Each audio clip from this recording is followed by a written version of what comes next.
Tuloy-tuloy na umaarangkada sa paglulunsad ng Bagong Pilipinas Servicio Fair na kung saan dinagsa ng 100,000 Zambalenyo dito sa Botolans People's Plaza, Botolan, Zambales. Dinaluhan ito ng mga tagapangasiwa ng lokal na pamahalaan ng nasabing lalawigan at iba't iba nitong mga ahensya kung saan naging panauwing pandangal si House Speaker Honorable Ferdinand Martin Romualdez. Ay dahil ang Bagong Pilipinas na isinusulong ng ating alam Pangulong Ferdinand Marcos Jr. Ang pamahalaan ay hindi nakihintay. Bagkus ay nasasama-sama at kusang lumalapit upang matulungan kayo ang aming mahal na mga kababayan na makamit at mas magandang bukas.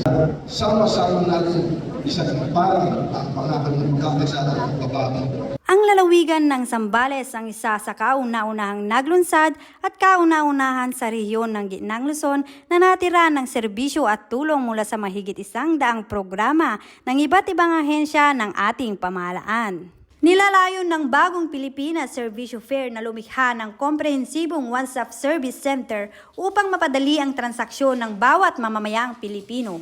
Sa ilalim ng programang ito ay layunin ng mga awtoridad na ilapit sa ating mga kababayan ang mas mataas na antas ng serbisyo na may kaugnayan sa kalusugan, pananalapi, trabaho, edukasyon at iba pang programa ng ating pamahalaan. Kaya naman, nakiisa ang iba't ibang ahensya ng pamahalaan gaya ng Department of Environment and Natural Resources sa pagbibigay sa mga Botolan Tree Farmers Association Incorporated ng may kabuuang halaga ng 30 million pesos. Department of Agriculture na ipinagkaloob sa mahigit 1,000 benepisyaryo ang 5,000 piso na tulong pinansyal sa ilalim ng programang Rice Farmers Financial Assistance at katuwang ang PhilMec o Philippine Center for Post-Harvest Development and Mechanization at iba pang ahensya ng agrikultura. Nabigyan din ang mga tauhan ng Department of Migrant and Workers ng tulong pinansyal na may halagang 30,000 piso. Ipinagkaloob naman ng Department of Health sa mga senior citizen at may kapansanan ng tulong pangkalusugan gaya ng libreng wheelchair at gamot. Ang Technical Education and Skills Development Authority naman ay namahagi ng starter toolkit na may halagang 50,000 pesos allowances at 70 million pesos scholarship voucher para sa mga TESDA scholar sa ilalim ng Training Support Fund o TSF. Nakatanggap din ng tulong pinansyal pang edukasyon ang 17 estudyante mula sa Commission on Higher Education o CHED. Dagdag pa dito ay ang mga regulatory functions gaya ng Philippine Statistic Authority,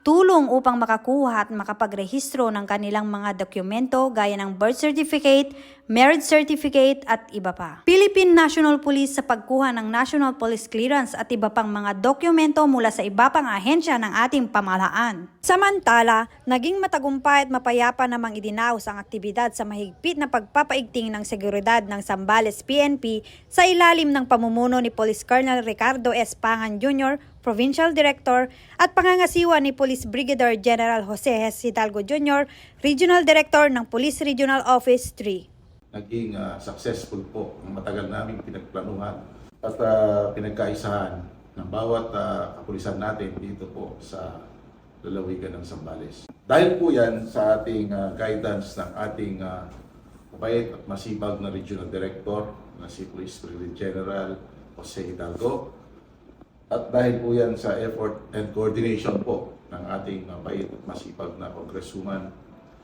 Nanay Bing Maniquez sa iba't ibang ahensya, naging successful po ang ating seguridad sapagkat sa tulong po ng ating mga different organization, kaya po ng ating mga Bureau of Fire, ang ating Coast Guard, ang ating AFP counterpart na tumulong po na mag-provide ng manpower para sa security.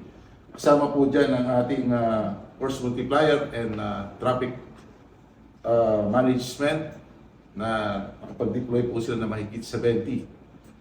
Now, ang total po na i-deploy po natin, nasa 299 living body ang i-deploy po kanina sa security ng Bagong Pilipinas Servicio Fair. With that, nagpapasalamat din sa ating mahal na Gobernador, Hermogenes June Evdane, sa kanyang suporta upang mapaganda po ang ating security. Nagpaabot din si Police Colonel Ricardo S. Pangan Jr. na maikling mensahe sa mga mamamayang Zambalenyo. Maganday allo, pamuyong kaganawang Sambalenyo. Magandang gabi po, magandang araw sa ating mga kababayan, especially sa ating kababayan na taga Sambales.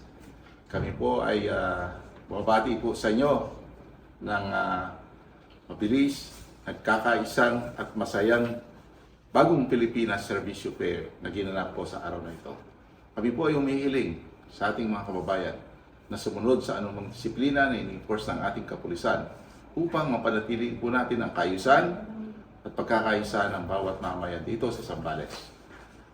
Kung may nakikita po kayo na hindi ka nais-nais, maging vigilant po ang bawat isa sa atin upang matulungan niyo po ang ating kapulisan at masuplong po natin ang mga gagawa ng hindi ka nais-nais. Salamat po sa inyong suporta at sa ulitin, maganday albo, kamuyong kaganawan Sambalenyo. Mula dito sa tahanan ng mga Sambalenyo, ako ang inyong PNN correspondent, Patrolwoman Digna J. Tenorio Malungkay, alagad ng